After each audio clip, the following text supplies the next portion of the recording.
Okay, so welcome back. Today we're talking about doing a postmodern piece, and what we're doing is examining our history. So I was looking around the room and I found this block print that was left over from somebody. I thought, okay, I remember this project. It has stairs going up, and this student printed this thing, and we needed to work on our printing technique. We've got some inconsistencies in the black there, and that sort of thing.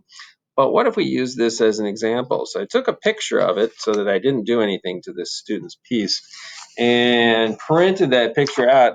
This one I did just on the regular printer so you can see, and I've got this surface. And I was thinking, okay, well, what could I add to that?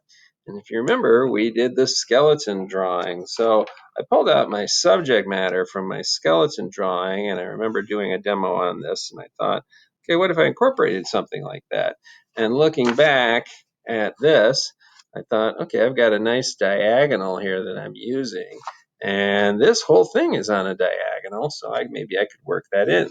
I didn't draw the entire figure, but what I did is I put the drawing, actually I just drew with a silver Sharpie kind of an outline, and then took some white paint and painted out part of the print and started drawing my figure in there.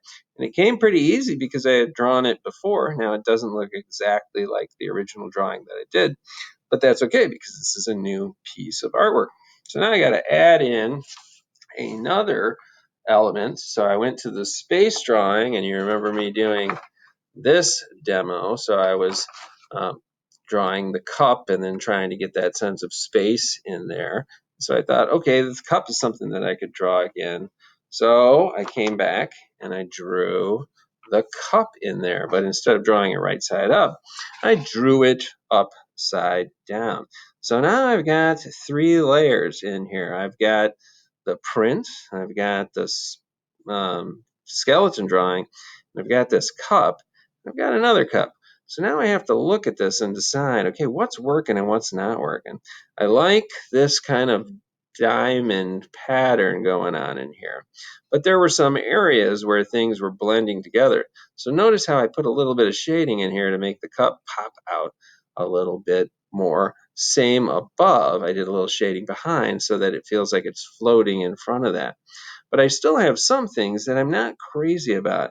Not sure what I want to do down here. I might come back with some white paint and maybe even eliminate this whole part so that it looks like she's coming in this way and that this is just a dark area down here.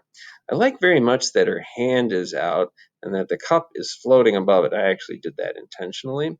But here's a point where I could have something dripping out of the cup into her hand. Maybe I even add a pop of color.